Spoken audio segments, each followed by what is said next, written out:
The jury has reached the verdict, and it is damning. Jamais 2 sans 3. Le troisième volet du 6e rapport du GIEC, le groupe intergouvernemental sur l'évolution du climat, est sorti le 4 avril. Après le premier, sorti le 9 août, qui nous alertait sur l'accélération du réchauffement climatique à un rythme sans précédent, le deuxième, sorti le 28 février, qui portait sur les impacts ravageurs de cette accélération sur nos sociétés et les moyens de s'y adapter, celui-ci est sûrement le plus politique de tous, puisqu'il propose des solutions pour réduire nos émissions de gaz à effet de serre et tenter d'éviter le chaos qui se profile.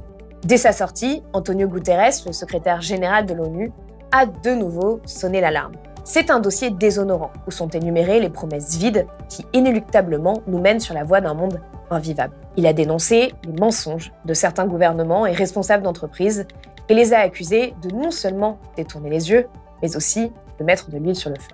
Climate activists are sometimes depicted as dangerous radicals. But the truly dangerous radicals are the countries that are increasing the production of fossil fuels. Que nous dit ce rapport ? Il nous reste un peu moins de 3 ans pour inverser la trajectoire de la courbe des émissions de gaz à effet de serre si l'on veut conserver une planète habitable pour toutes et tous. Le GIEC appelle à prendre des mesures immédiates et dans tous les secteurs pour garantir un avenir vivable. Et la bonne nouvelle, c'est que nous avons les outils pour cela. Il ne reste plus qu'à y aller. Mais nous n'en prenons pas du tout le chemin.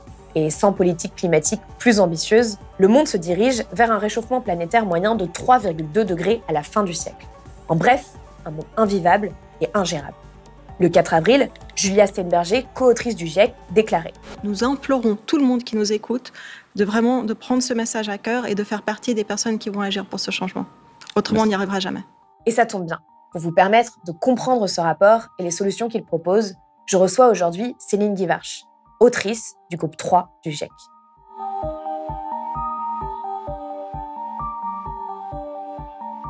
Céline Guivarch, bonjour. Bonjour. Merci d'être venue sur le plateau de Blast. Merci pour votre invitation.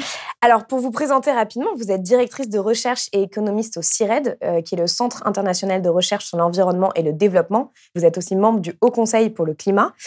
Vos recherches portent sur les implications économiques du changement climatique, les liens entre énergie et développement, la transition vers des économies sobres en carbone, l'évaluation des politiques de réduction des émissions de gaz à effet de serre et les négociations internationales sur le climat. Et vous faites partie des 278 chercheurs de 65 pays qui ont réalisé le troisième rapport du GIEC à partir de l'analyse de 18 000 études scientifiques. La première question que je voulais vous poser, la plupart des gens, malheureusement, ne vont pas lire ce rapport, ne lisent pas les rapports du GIEC. C'est une des raisons pour lesquelles j'ai voulu faire cet entretien avec vous. Donc, pour vous, qu'est-ce que tout le monde devrait retenir de ce troisième volet du 6e rapport du GIEC ? Merci beaucoup pour cette question. Alors, la première chose, c'est ce volet, il parle de l'atténuation, c'est-à-dire des solutions de réduction des émissions de gaz à effet de serre qui sont la cause du changement climatique, ça c'est très clair. Et réduire les émissions de gaz à effet de serre, c'est pour limiter l'ampleur du phénomène et donc en éviter les impacts les plus graves. Et donc on parle des solutions. Ce qui est un des premiers messages très forts du rapport, c'est que l'humanité n'est pas sur une trajectoire compatible avec nos objectifs de long terme de contenir l'augmentation de la température du globe en dessous de 2 degrés, qui plus est 1,5 degré. Les émissions mondiales, elles sont toujours à la hausse. Cette dernière décennie, elles ont augmenté en moyenne par an de 1,3%. La vitesse de hausse s'est ralentie, mais elles sont toujours à la hausse. Donc, on n'est pas sur une trajectoire compatible. Seul... Ce que dit le premier rapport, justement, c'est que nous sommes déjà à plus 1,1 degré de réchauffement. Exactement. Et seules des réductions immédiates et rapides des émissions mondiales de gaz à effet de serre sont à même de nous mettre sur ces trajectoires compatibles. Donc, pour donner les ordres de grandeur, pour des trajectoires compatibles avec limiter l'augmentation à 1,5 degré, les émissions mondiales doivent être divisées par à peu près 2. Divisées par 2 d'ici 2030 par rapport à leur niveau de 2019 et atteindre d'ici 8 ans. Exactement. Et atteindre 0 émission nette de CO2 autour de 2050. pour un objectif de 2 degrés.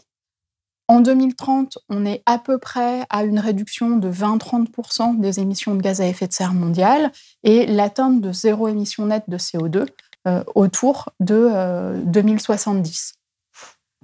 Alors là, on parle d'objectifs, ça peut avoir l'air un peu abstrait, mais en fait, la différence entre 1,5 et 2 degrés, elle est notable. C'est-à-dire que déjà, 1,5 degré, et c'est ce qui a été mis en avant au moment de la COP26, c'est une question de vie ou de mort pour beaucoup de personnes et beaucoup d'écosystèmes aussi. En fait, alors là pour le coup, c'est dans le deuxième volet du rapport du GIEC sur les impacts, la vulnérabilité des écosystèmes et des sociétés humaines et les solutions d'adaptation, et qui montre que déjà aujourd'hui, à 1,1 degré, on mesure des effets en cascade du changement climatique, donc c'est-à-dire les effets de la fonte des glaces, les effets de la montée du niveau de la mer, les effets d'événements extrêmes. Oui, et le fait que 3,3 milliards de personnes sont en zone de danger. Et donc déjà aujourd'hui, on mesure ces effets-là et on est aussi capable de mesurer qu'il y a des pertes et des dommages aujourd'hui déjà dans toutes les régions du monde. Et en fait, ce que montrait le deuxième volet, c'est que pour chaque fraction de degré d'augmentation, ces effets, ils augmentent, les risques, ils augmentent, et au fur et à mesure, on passe en fait des seuils où il est de plus en plus difficile de s'adapter parce que les risques sont composés, sont complexes, et les écosystèmes, au bout d'un moment, ne peuvent plus s'adapter, et les sociétés humaines, au bout d'un moment, ne peuvent plus s'adapter. Et effectivement, entre 1,5 degré et 2 degrés, il y a des seuils comme ça qui sont franchis. Mais justement, la question que je me suis posée en lisant le rapport, c'est de me dire pourquoi est-ce qu'on continue à parler de cet objectif de 2 degrés, sachant qu'en fait, 1,5 degré, c'est déjà un peu le chaos, quoi.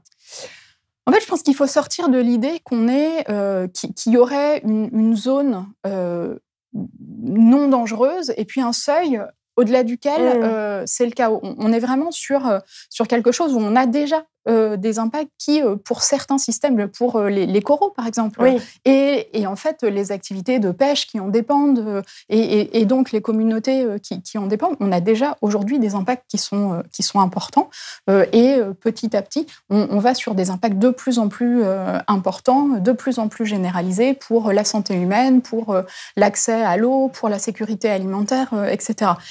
Et donc, en termes de réponse d'atténuation, c'est-à-dire de réduction des émissions de gaz à effet de serre, finalement, chaque fraction de degré qu'on arrive à éviter vaut le coup.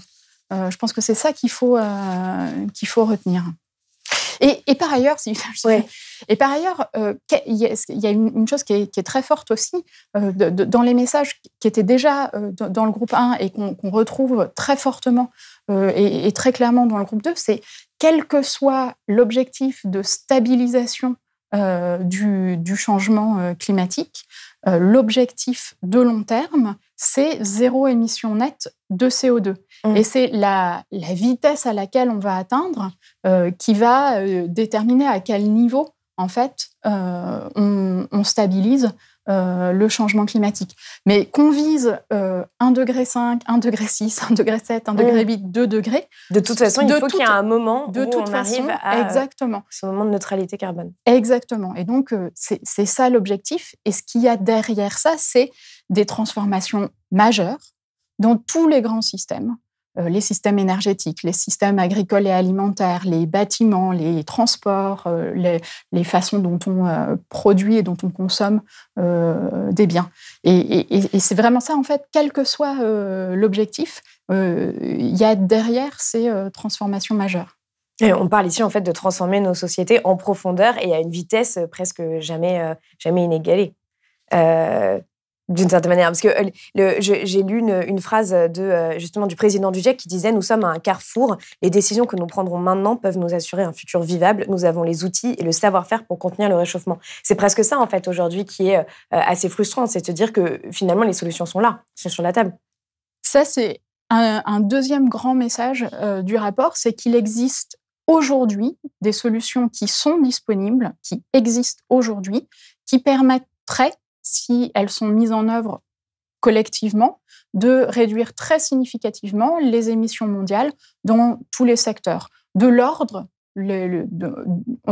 pour des options d'atténuation qui sont évaluées à coûter de moins de $100 la tonne de CO2 évitée, peuvent permettre d'éviter de diviser à peu près par 2 les émissions mondiales à l'horizon 2030.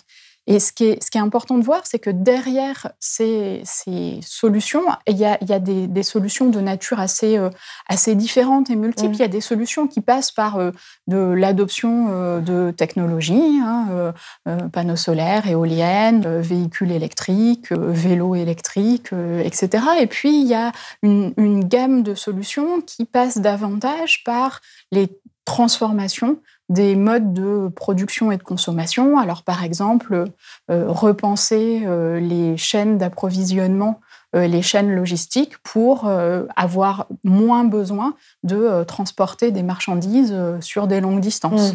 Repenser l'urbanisme pour avoir accès à l'éducation, à la santé, avec moins de distance. Avoir moins de distance entre son logement et l'endroit où on travaille. Exactement. Il y a des solutions qui sont repensées ou transformées les types d'objets qu'on produit et qu'on consomme pour qu'ils soient plus durables, réparables, recyclables. Et ça, en fait, c'est en même temps une transformation du côté offre, production, et du côté demande. Et puis, il y a des solutions qui reposent sur des investissements dans des infrastructures, par exemple, pour que des solutions de report modal vers les transports en commun ou la mobilité douce, les vélos, il faut que ces modes-là soient accessibles, fiables, sécurisés, etc. Et derrière, c'est des investissements dans nos infrastructures. Alors, avant de rentrer justement dans le détail de toutes ces solutions, moi, j'aimerais simplement qu'on s'arrête sur un peu toutes ces questions techniques, en fait, autour de notre trajectoire de courbe des émissions. Il y a eu plusieurs articles de presse qui sont sortis en disant qu'il ne nous restait que 3 ans, qui ont en tout cas titré là-dessus, on va dire. Donc, je pense que ça a alerté pas mal de gens pour inverser la tendance de cette trajectoire de la courbe des émissions. Et c'est vrai que pour beaucoup de gens, on peut entendre depuis longtemps, depuis quelques années, il nous reste 5 ans, il nous reste 10 ans sur le dérèglement climatique, et on est un peu, entre guillemets, perdu. Qu'est-ce que ça veut dire, en fait, le fait qu'il nous reste 3 ans pour essayer d'atteindre un pic d'émissions ? En fait, ce qui compte pour le changement climatique, et particulièrement sur le dioxyde de carbone, le CO2, qui est le principal gaz à effet de serre et qui a un temps de résidence long dans l'atmosphère, ce qui compte, c'est le cumul des émissions mondiales. Et c'est ce cumul-là qui détermine en fait le changement climatique. Il y a d'autres gaz, le méthane, qui est un gaz important, on pourra en parler aussi. Mais sur le CO2, c'est vraiment le cumul qui compte. Et donc, ça veut dire que tant que les émissions elles ne sont pas à 0 émission nette, on continue à empirer le phénomène, ou que dès que les émissions sont à 0 émission nette, le phénomène arrête de s'empirer. Mais par contre, ça veut dire que tant qu'on continue à avoir des émissions, et en plus qui sont à la hausse, on mange ce budget d'émissions qu'on a, et l'urgence... Et ce que vous dites, c'est que ce budget carbone, en fait, il est presque épuisé, quoi. Exactement. Et l'urgence à agir augmente. Et donc, plus on agit tard, plus il faut réduire vite les émissions pour atteindre le même objectif climatique d'éviter un certain nombre d'impacts. C'est vraiment ça. Plus on agit tard, plus pour le même objectif, il faut agir vite. Donc, on en est là pour l'objectif 1.5. Mais je voudrais revenir à ce que je disais. Finalement, c'est pas 1.5 et puis à 1.5 tout va bien et derrière rien ne va plus. déjà aujourd'hui, et d'autant plus à 1.5, on a des effets qui sont significatifs, qui demandent des actions d'adaptation et des actions de solidarité internationale pour prendre en compte les pertes et les dommages dus au changement climatique. Et ensuite, il est jamais trop. C'est pas parce qu'on aurait raté 1,5 degré que tout serait fichu et que plus aucune action ne vaudrait le coup. Donc en fait, on a. Oui, c'est ce que disent la plupart des scientifiques, c'est-à-dire que si on a atteint 1,5 degré, et ben ensuite il faut viser 1,6 degré, 1,7 degré, ou potentiellement, en fait, et c'est ce que vous expliquez, c'est qu'il est possible aussi de revenir en arrière et de baisser en fait cette augmentation des températures. Alors, ça n'est possible que si on a des émissions qui sont négatives à l'échelle mondiale. Mais donc on n'y est pas encore. Donc, voilà, donc l'objectif, il est vraiment atteindre 0 émission nette de CO2, et ça, quel que soit le niveau de stabilisation. Et ça veut dire que finalement, c'est véritablement des actions immédiates, fortes de transformation de nos infrastructures, de nos organisations sociales, qui, quel que soit notre objectif climatique, sont à mettre en œuvre. Oui, parce qu'elles offrent un certain nombre de bénéfices aussi à la société. Alors justement, ce que vous montrez, c'est que sans des politiques climatiques plus ambitieuses, on se dirige vers un monde à 3,2 degrés à la fin du siècle, potentiellement 5 degrés dans les pires scénarios. Antonio Guterres, le secrétaire général de l'ONU, réagissait par rapport à ça en disant « les dirigeants doivent diriger », il a dit « leaders must lead ». Et en plus, on a tout à y gagner puisque le coût de l'inaction est plus fort que celui de l'action. Oui, ça c'est également la première fois dans un rapport du GIEC qu'on a les éléments pour pouvoir conclure avec un niveau de confiance suffisamment élevé que, bien sûr, il y a des incertitudes sur les quantifications exactes des coûts de l'inaction et des coûts de l'action, mais malgré ces incertitudes, on peut conclure de façon robuste que les investissements pour agir face au changement climatique, pour réduire les émissions de gaz à effet de serre, sont en fait un investissement qui vaut le coup, parce que à long terme, ils sont moins élevés que le coût de l'inaction, qui serait en fait de subir les impacts du changement climatique. Oui, il y a, notamment, par exemple, en France, on dit que d'ici à 2050, si on ne fait rien, les assurances habitation pourraient être multipliées par 3, etc. Enfin, c'est aussi ça dont on parle quand on parle du coût de l'inaction. C'est aussi des événements extrêmes plus fréquents, plus intenses. Donc avec des dégâts matériels et humains. Avec des dégâts matériels, des effets sur la santé, des effets sur les rendements agricoles qui menacent la sécurité alimentaire, des effets sur les ressources en eau qui menacent les activités et les écosystèmes qui en dépendent. Et puis, je voudrais rajouter quelque chose aussi sur, finalement, et ça, c'est une des choses un des fils rouges un peu dans le troisième rapport du GIEC, c'est d'évaluer les options d'atténuation à l'aune des objectifs plus larges de développement.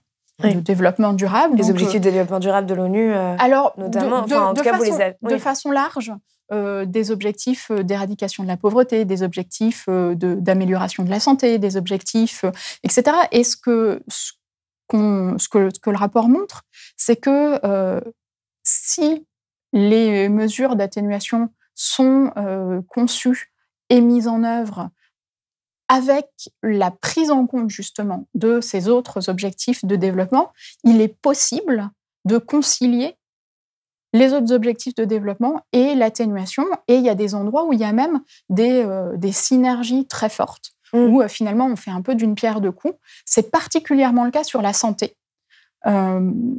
Par exemple, si la combustion d'énergie fossile, donc de charbon, pétrole et gaz qu'on appelle gaz naturel, la combustion des énergies fossiles produit des émissions de gaz de CO2, qui est un gaz à effet de serre, mais aussi des émissions de polluants et de particules plus ou moins fines, qui causent une pollution de l'air intérieur quand c'est une combustion à l'intérieur des maisons, et puis une pollution de l'air extérieur, qui est un vrai problème dans la plupart des des villes du monde. Ouais, rien qu'en France, il y a 100 000 personnes qui meurent prématurément chaque année à cause de la pollution Exactement. de l'air. Et donc, en limitant fortement notre usage des énergies fossiles, non seulement on réduit les émissions de gaz à effet de serre, mais aussi on améliore la qualité de l'air avec des bénéfices extrêmement importants sur la santé. Il y a d'autres options d'atténuation où il y a aussi des effets importants sur la santé. C'est le cas des mobilités actives. Dans un pays comme la France et dans un certain nombre de régions du monde, il y a une vraie question de santé publique du fait de la sédentarité. Oui. Et là aussi, il y a des synergies. Les questions de changement de régime alimentaire.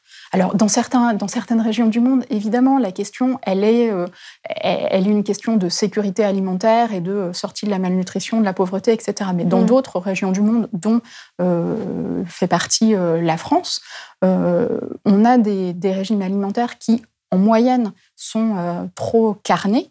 Et qui crée des cancers et des problèmes de santé. Exactement. Et donc, l'élevage de ruminants produit des émissions de méthane, qui est un gaz à effet de serre puissant. Et donc, là aussi, il y a des synergies. Et c'est en allant rechercher ces synergies-là et en concevant les mesures, en choisissant les options d'atténuation et en concevant les mesures qui maximisent les synergies, qu'on peut avoir des bénéfices à court terme, locaux, dans les villes, pour la santé, pour la sortie de la pauvreté, tout en agissant pour le changement climatique. C'est vrai que c'est quelque chose aussi qui était dit par le deuxième volet du sixième rapport, sur la nécessité aussi de prendre en compte les inégalités, les discriminations, d'avoir des concertations avec les populations locales, d'avoir plus de démocratie. On se rend bien compte qu'en fait, à travers ces deux derniers rapports, il y a vraiment cette idée de transformer nos sociétés pour le meilleur. Et le fait qu'il va y avoir des bénéfices à cette transition et qu'on ne parle pas ici que de privation. Parce que c'est vrai, quand on dit réduire nos émissions, il y a des gens qui peuvent encore se dire ça va aller avec des privations. Du coup, moi, j'aimerais qu'on rentre dans ce détail-là. Donc, vous dites que dans les solutions les plus puissantes pour préserver le climat, il y a l'énergie solaire, l'éolien, l'agroécologie, la préservation des forêts, les électriques, le biogaz aussi. Et vous parlez aussi de ce levier très important qui est la modération de la demande et la sobriété aussi. Donc, on va en parler aussi à l'échelle individuelle. Finalement, vous écrivez que les politiques en sobriété, elles évitent la demande en énergie, matériaux, eau et sol, tout en offrant à chacun une vie décente dans les limites planétaires. Pourquoi est-ce que cette sobriété-là, elle est essentielle aujourd'hui ? Alors, le rapport, il évalue la littérature scientifique disponible. Selon les secteurs dont on parle, le prisme pertinent à l'aune duquel c'est regardé va être un petit peu différent.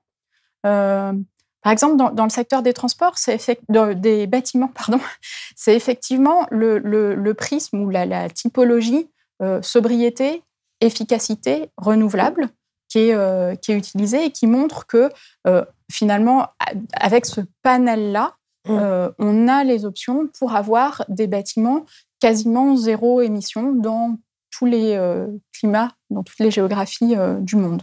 Donc, pour être très concret, la sobriété, dans les bâtiments, ça veut dire, par exemple, chauffer à 19 plutôt qu'à 20, ne pas chauffer certaines pièces qui ne seraient pas occupées, ne pas chauffer des bureaux tertiaires le week-end quand ils sont inoccupés, etc. Voilà ce qu'est la sobriété.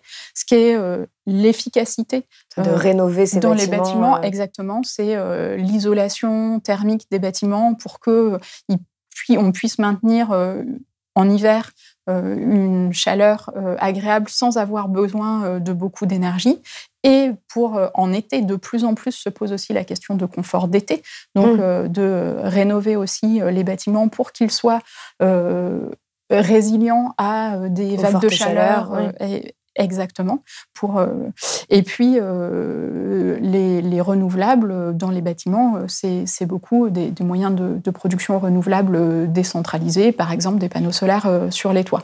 Donc, dans le secteur des bâtiments, c'est ce prisme-là. Dans d'autres secteurs, comme les transports, le prisme qui est, disons, majoritaire dans la littérature qui permet d'analyser les choses, c'est plutôt un prisme qui est éviter des déplacements de marchandises ou de personnes. Et derrière ça, il y a des réorganisations logistiques, des réorganisations de nos villes. Il peut y avoir aussi du télétravail, certaines technologies du numérique qui permettent d'éviter des déplacements et avoir plutôt des téléréunions, etc. Dans le deuxième, c'est transformer, basculer sur des modes moins émetteurs, donc les modes de transport émetteurs de gaz à effet de serre, c'est la voiture et l'avion. Les modes moins émetteurs, c'est le rail, les transports en commun, et puis les modes pas émetteurs du tout, c'est la marche ou le vélo. Et puis le troisième... Après, en France, on n'en prend pas forcément cette direction-là, parce que par exemple, les SUV sont le deuxième facteur de réchauffement, et il y a une augmentation de la vente des SUV. Et là, on arrive sur le troisième pan, qui est l'amélioration des véhicules, où il y a aussi des potentiels qui passent par l'amélioration des motorisations pour qu'elles soient plus efficaces, mais aussi des voitures qui sont plus légères pour consommer moins, simplement parce qu'elles sont moins lourdes à transformer. Et puis, il y a les options aussi d'électrification des véhicules qui font sens d'un point de vue émissions de gaz à effet de serre, à condition que la production d'électricité soit avec des modes bas carbone. Donc, dans le transport, c'est ce prisme-là qui est pris. Et au niveau du résumé technique, et un des chapitres même du rapport porte sur les options qui passent par la demande d'énergie, la demande de matériaux, la demande de biens. Donc ce qui est lié aussi justement au choix individuel, quoi. Alors, notamment aussi, vous dites que les choix individuels constituent un levier important, ce qui est quand même aussi un changement par rapport à certaines littératures qu'on a pu avoir aussi ces dernières années. Alors, c'est là où le message il est un petit peu plus nuancé. C'est s'il est encadré par des politiques publiques. Exactement. Oui, si les conditions pour que ces choix puissent se faire sont là, et les conditions, c'est aussi des transformations de nos infrastructures, des régulations du côté de l'offre.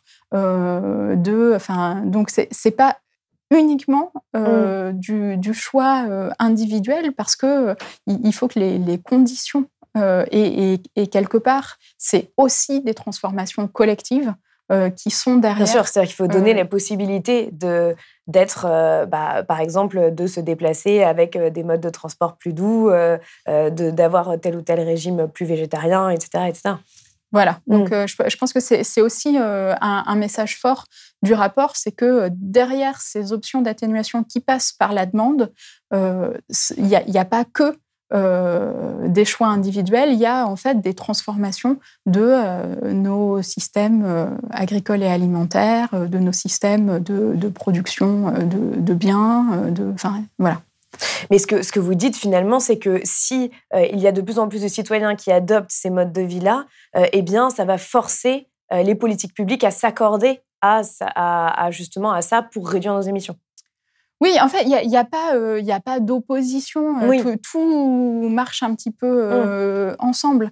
Et ce que montre aussi le rapport de façon assez claire, c'est que les politiques et les mesures sont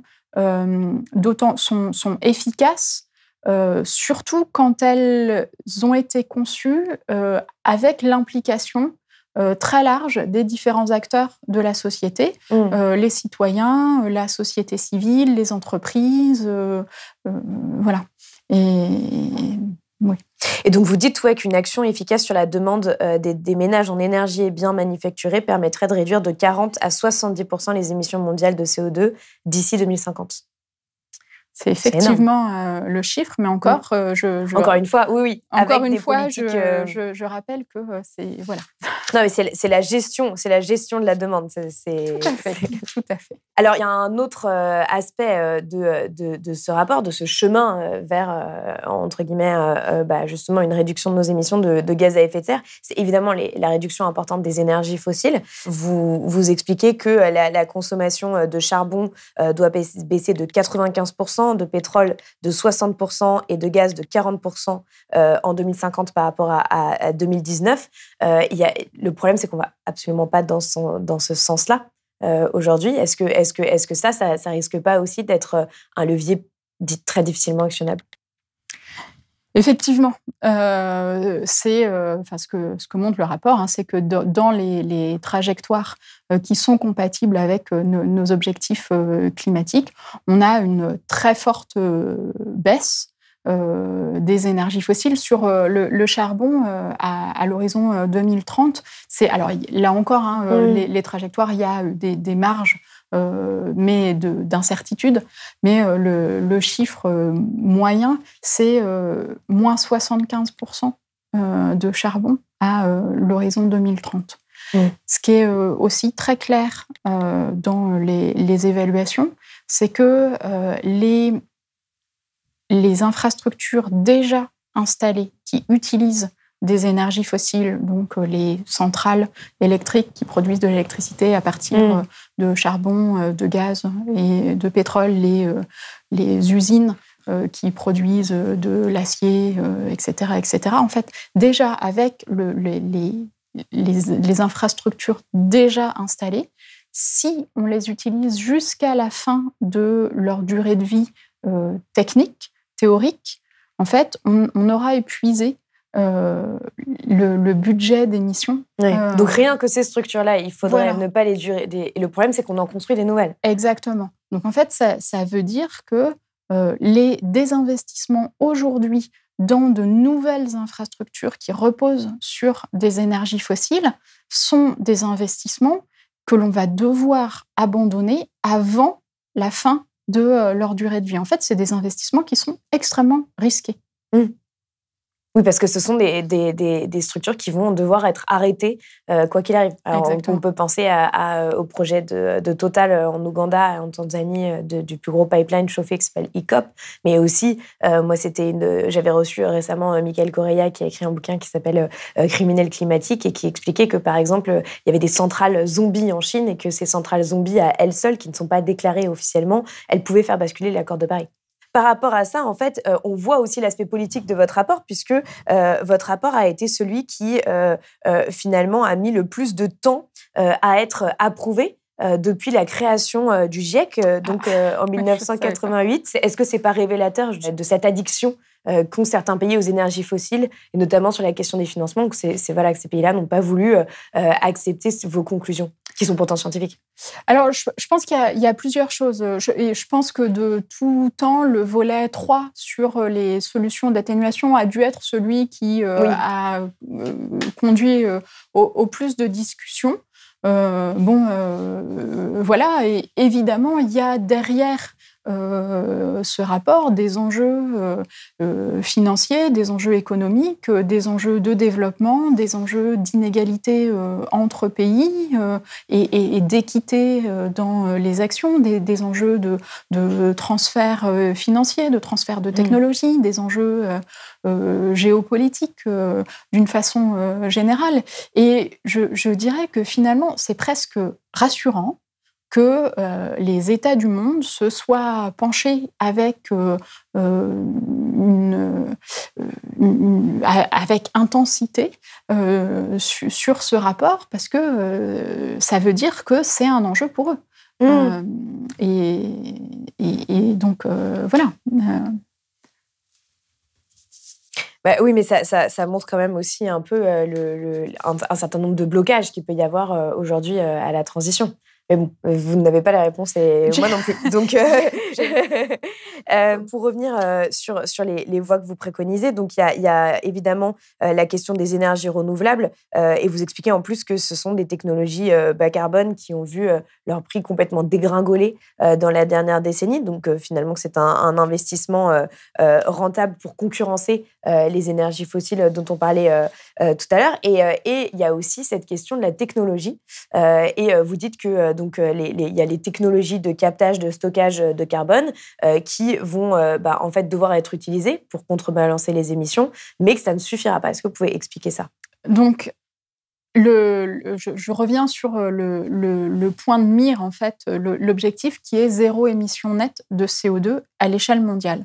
Zéro émission nette de CO2, ça veut dire des émissions positives le plus faibles possible, contrebalancées par des émissions négatives. Des émissions positives, donc c'est les émissions actuelles, et il serait complètement illusoire de penser qu'on peut avoir des émissions positives du même ordre qu'aujourd'hui, 59 milliards de tonnes de CO2 équivalents par an, qui seraient contrebalancées par des émissions négatives de la même ampleur. Qu'on pourrait compenser ces émissions-là. On n'a pas les potentiels pour autant. Donc, en fait, le zéro émission nette, il veut dire des émissions très fortement réduites dans tous les secteurs et dans toutes les régions du monde. Mais il y a certaines émissions qui sont difficiles à réduire, des émissions de protoxyde d'azote ou de méthane dans l'agriculture, pour certains procédés industriels. Oui, donc ça va être difficile de ne rien émettre du tout. Donc, et donc, pour atteindre ce zéro émission net, on a besoin de puits gérés par l'homme, d'absorption, en fait, de CO2 de notre atmosphère. Il y a une palette d'options, là aussi, pour avoir des émissions négatives qui s'appuient sur des processus différents. Il y en a qui s'appuient sur des processus biologiques, il y en a qui s'appuient sur des processus chimiques, et il y en a qui s'appuient sur des processus géochimiques, c'est-à-dire... Pour stocker une partie du CO2. Et il y a certaines options qui sont déjà utilisées aujourd'hui.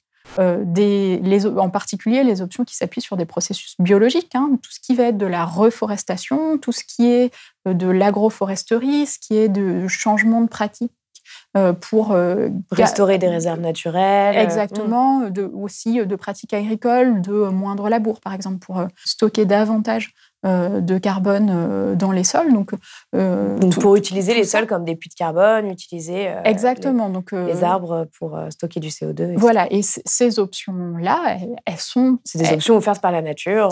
Qui existent déjà, alors qu'on peut booster qui ont des potentiels limités aussi, à très très grande échelle. Il y a des questions de compétition d'usage des sols, il y a etc. Mais voilà.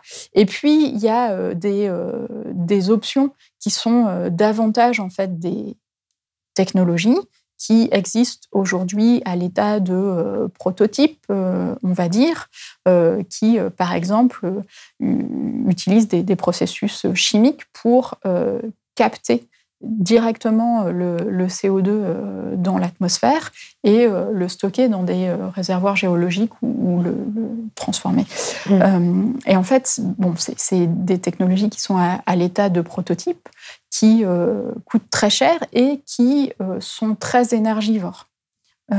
Et voilà. Donc, elles feront peut-être partie un petit peu de la solution, mais elles ont aussi des potentiels qui sont limités, des coûts qui sont importants. Il serait complètement illusoire de penser que parce qu'on aurait ce genre de choses dans quelques décennies, on pourrait se passer de penser tout le reste, de mettre en œuvre toutes les transformations dont on a parlé jusqu'ici. C'est vraiment pas un substitut, c'est un complément pour faire la fin du chemin. La toute petite finition, mais de toute façon, ça ne permettra pas de compenser exactement nos émissions. Et par ailleurs, donc la technologie ne va pas nous sauver. C'est ça. Et j'en reviens à l'idée aussi que ce qui compte, c'est le cumul des émissions. Et donc, tout ce qu'on va permet d'éviter des impacts du changement climatique. Il ne s'agit pas de se dire on peut émettre tant qu'on veut aujourd'hui et puis demain on aura des solutions. Non, c'est un cumul et donc les émissions d'aujourd'hui, de demain, etc. en fait déterminent le niveau des effets du changement climatique qu'on va avoir. Ce que vous dites aussi, je pense que c'est important de le mentionner, c'est que en fait, même les solutions de stockage naturel, il faut faire attention aussi avec la façon dont c'est fait, parce que parfois elles peuvent entrer en concurrence avec la préservation de la biodiversité. Par exemple, si on choisit de planter des arbres sur un autre écosystème préexistant et que les deux ne sont pas forcément compatibles. Je le dis parce que c'est vrai que la replantation d'arbres, c'est quelque chose qui est très présent et on a l'impression que parfois il y a aussi un peu un manque de formation pour pas faire n'importe quoi en quelque sorte. Donc vous alertez aussi là-dessus. Une autre chose qui m'a frappée, c'est toute cette question du fait que en fait, le manque de politique ambitieuse pourrait verrouiller certaines émissions. C'est un peu ce que vous disiez tout à l'heure sur les énergies fossiles, sur le fait qu'en fait, on pourrait d'une certaine manière s'auto-bloquer en prenant des mauvaises décisions aujourd'hui. C'est exactement ça, en fait. En continuant à investir dans des infrastructures qui dépendent des énergies fossiles et qui accroissent notre dépendance, on rend de plus en plus difficile d'en sortir parce qu'on aura fait des investissements qui n'auront pas encore été rentabilisés, on aura continué à avoir des villes qui s'étalent, on aura, etc. Et là, c'est extrêmement clair. Plus on attend pour agir, plus ça devient difficile et coûteux d'atteindre le même objectif. Et justement, par rapport à la question des financements, qui sont quand même un peu le nerf de la guerre, on voit bien aujourd'hui que le financement des énergies fossiles sont beaucoup plus importants que les financements climatiques. Et vous dites que les investissements, enfin le rapport dit que les investissements annuels pour limiter le réchauffement à moins de 2 degrés entre 2020 et 2030 doivent être de 3 à 6 fois supérieurs à ce qu'ils sont actuellement. Effectivement. C'est les chiffres qui dépendent des régions du monde et d'ailleurs le facteur est en général plus grand dans les pays en développement. Donc il y a une vraie question de finance, de justice climatique et de finance internationale. Qui était un des grands sujets de la COP 26 où les pays développés devaient verser 100 milliards d'euros pour les pertes et dommages des pays qui vivent déjà les conséquences du dérèglement climatique de façon violente et ça n'a pas été... Voilà, et c'est un sujet dans la littérature académique également. Ce qui me semble important à avoir en tête aussi et que l'analyse des articles montre, c'est que c'est pas tant une question de plus d'investissement, c'est une question de redirection des investissements. En fait, les capitaux et l'épargne mondiale disponible est suffisante pour faire... On a l'argent, mais on le met juste pas au bon endroit. Voilà, c'est exactement. C'est ça que montre le rapport. Alors, en dernière chose, il y a aussi la question des inégalités, c'est-à-dire que vous montrez, alors ça avait été déjà montré par un certain nombre de rapports, que en fait, les 10% les plus riches du monde sont responsables de près de la moitié des émissions de CO2, alors que les plus pauvres ne représentent qu'entre 13 à 15% de ces émissions, que ce sont les premières victimes. Il y a aussi ça à prendre en compte dans la façon aussi de faire face aux problèmes. Parce qu'on voit en fait ces disparités à la fois intra-pays et en même temps aussi à l'échelle mondiale où les habitants des pays les moins développés, ils émettent en moyenne 1,7 tonnes de CO2 contre 19 tonnes dans certaines régions du monde. Exactement. On vit dans un monde qui est très inégal. Entre pays et au sein des pays. Et il me semble que ce qui ressort aussi des conclusions du rapport, c'est, d'une part, qu'il est possible de concevoir des politiques et mesures pour réduire les émissions de gaz à effet de serre sans augmenter les inégalités, voire plutôt en les résorbant. Mais que ça dépend de la façon dont sont conçues et mises en œuvre les politiques publiques. Dernière question, qu'est-ce que vous espérez que ce rapport provoque comme réaction, parce que finalement, quand on entend qu'il ne reste que 3 ans pour vraiment inverser la trajectoire, on a envie de se dire il faudrait mettre tous les cerveaux, tous les politiques sur le coup pour y aller. Mais on n'a pas vraiment cette direction. Donc, qu'est-ce que vous espérez comme réaction Oui, je pense que c'est... ce rapport, il nous montre quand même qu'il y a des solutions. Il faut s'en emparer. C'est des vrais défis. Il y a des barrières à les mettre en œuvre. Mais il y a des solutions qui sont disponibles. Alors, ce que j'espère, peut-être, c'est que chacun prenne le temps de réfléchir comment il peut, selon où il est, comment il peut faire partie de ces solutions-là. Alors, une première étape, c'est de se renseigner. Par exemple, lire une partie du rapport ou des commentaires du rapport. Pour décideurs, les articles. Ou qui ont été faits, le partager le plus largement possible. Et après, se demander comment on peut être dans l'action. On peut être dans l'action en regardant dans nos choix de consommation, d'épargne, si on a la chance d'avoir une épargne, etc. Quelles sont les marges de manœuvre qu'on a pour réduire notre propre impact sur le climat. Et puis aussi, comment on peut être collectivement dans l'action, comment on peut être acteur des transformations et des changements sur nos lieux de vie, sur nos lieux de travail ou d'études, dans nos cercles, je ne sais pas, d'amis, etc. Et voilà ce que je peux espérer. Merci beaucoup, Céline Guivarch, d'être venue sur le plateau de Blast. Merci. C'est la fin de cet entretien, et si vous voulez que ce rapport du GIEC ait l'attention qu'il mérite, prenez s'il vous plaît un moment pour liker cette vidéo, la partager sur vos réseaux sociaux et vous abonner à notre chaîne YouTube. Comme d'habitude, vous trouverez tous les liens pour aller plus loin et vous engager sous la vidéo. Je le rappelle, votre soutien est le prix de notre indépendance. Alors, pour vous abonner ou faire un don avec vos moyens, rendez-vous sur blast-info.fr. À très vite sur Blast.